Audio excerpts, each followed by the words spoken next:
They are a secret network of international pirates who identify with no nation, no national flag, and no established religion. Their flag is the skull and crossbones.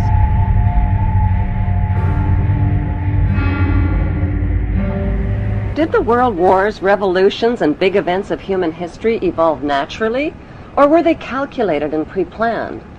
If they were pre-planned, who planned them, and what are they planning for the future of humanity? The answer to this puzzling question can be found within the boundaries of 3 of the world's most powerful cities.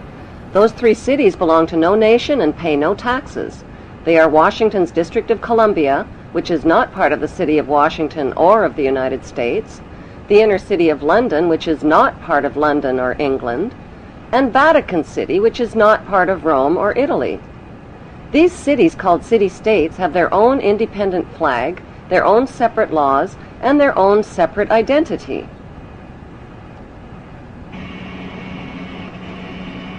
Vatican City is in fact a state, the smallest principality in the world.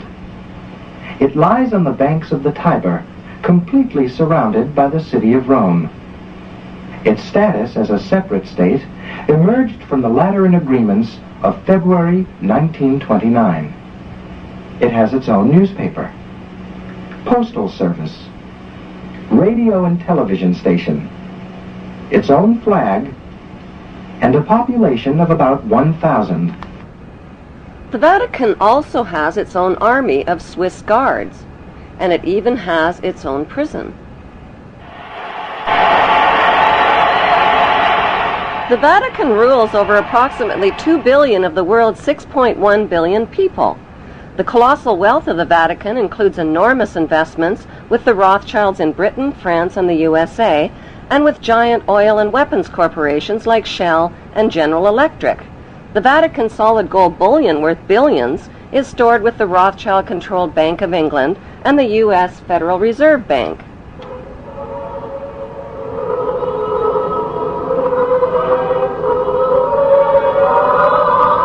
The Catholic Church is the biggest financial power, wealth accumulator, and property owner in existence, possessing more material wealth than any bank, corporation, giant trust, or government anywhere on the globe. The Pope, who is the visible ruler of this colossal global wealth, is one of the richest men on earth. While 2/3 of the world earns less than $2 a day, and 1/5 of the world is underfed or starving to death, the Vatican hoards the world's wealth, profits from it on the stock market, and at the same time preaches about giving. How did the Pope and Vatican accumulate all that wealth over the millennium? One method was to put a price tag on sin. Many bishops and popes actively marketed guilt, sin, and fear for profit by selling indulgences. Worshippers were encouraged to prepay for sins they hadn't yet committed and get pardoned ahead of time. Those who didn't pay up risked eternal damnation in Satan's oven. Pope Leo X rebuilt St. Peter's Basilica, selling tickets out of hell and tickets to heaven. During the Dark Ages, the Catholic Church not only hoarded the wealth they collected from the poor, but hoarded knowledge. They kept the masses ignorant and in the dark by denying them a basic education. Like Vatican City, London's inner city is also a privately owned corporation or city-state, located right smack in the heart of Greater London. It became a sovereign state in 1694 when King William III of Orange privatized and turned the Bank of England over to the bankers. By 1812, Nathan Rothschild crashed the English stock market and scammed control of the Bank of England. Today, the city-state of London is the world's financial power center and the wealthiest square mile on the face of the earth. It houses the Rothschild-controlled Bank of England, Lloyd's of London, the London Stock Exchange, all British banks, the branch offices of 385 foreign banks, and 70 U.S. banks. It has its own courts, its own laws, its own flag, and its own police force. It's not part of Greater London or England or the British Commonwealth and pays no taxes. The city-state of London houses Fleet Street's newspaper and publishing monopolies. It is also the headquarters for worldwide English Freemasonry and headquarters for the worldwide money cartel known as the Crown. Contrary to popular belief, the Crown is not the royal family or the British monarch.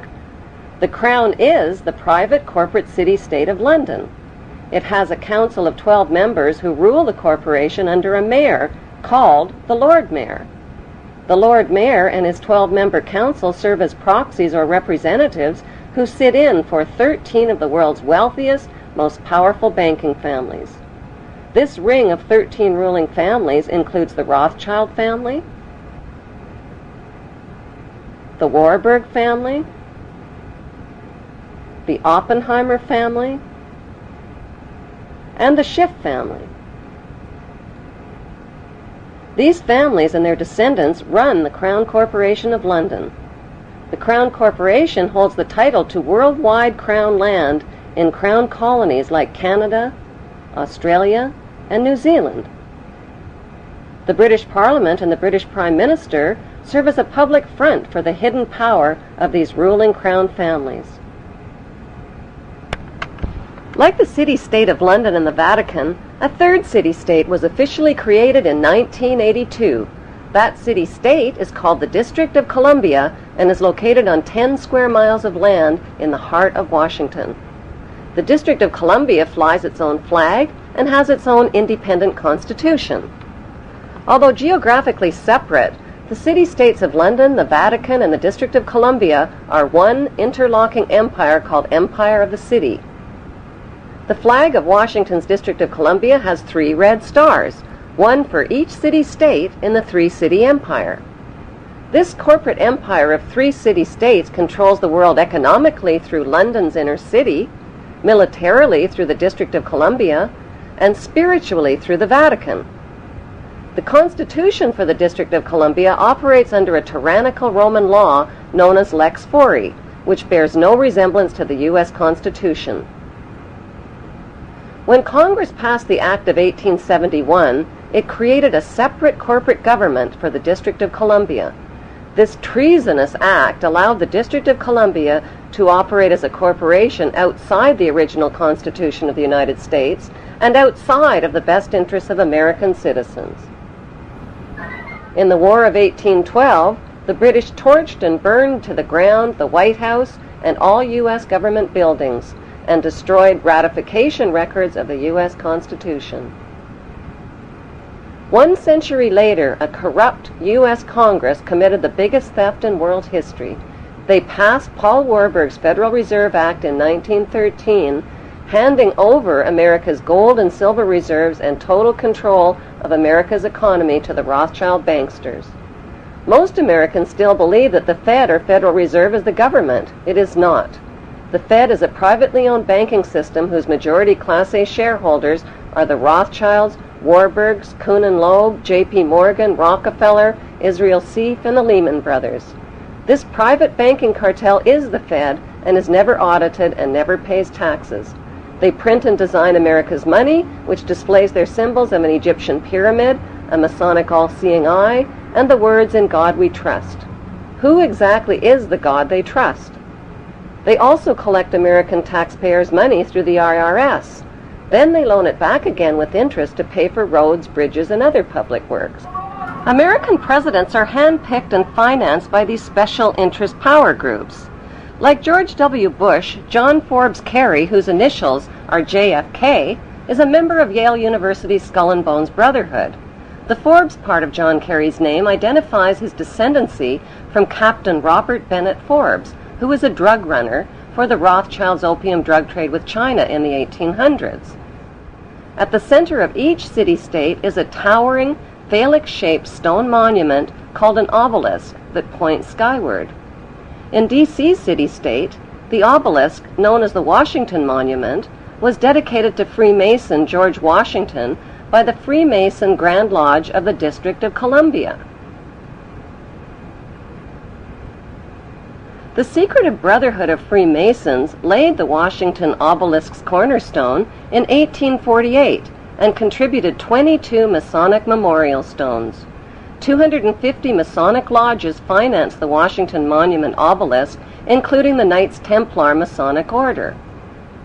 At the heart of London city-state is a 187-ton, 69-foot-tall Egyptian obelisk called Cleopatra's Needle. It was transported from Egypt and erected on the banks of the River Thames. In Vatican City, another Egyptian obelisk towers high above St. Peter's Square.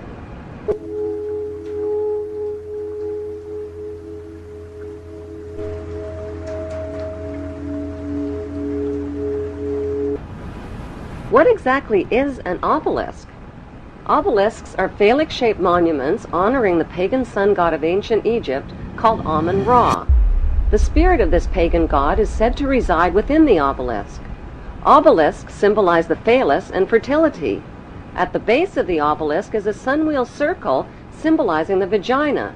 Together, they depict male and female sexual union. Worshippers of Amun believe Amun is the supreme god and creator of all things, and can transform himself into other gods, like Osiris, the god of the underworld, or Seth, the god of evil and chaos.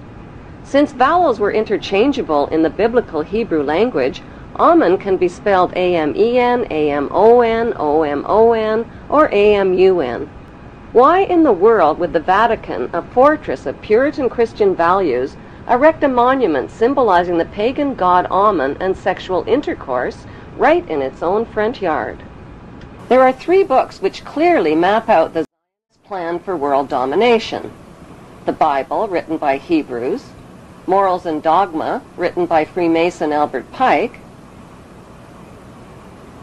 and the Protocols of Zion, written by the Priori and revised by the Zionist Illuminati.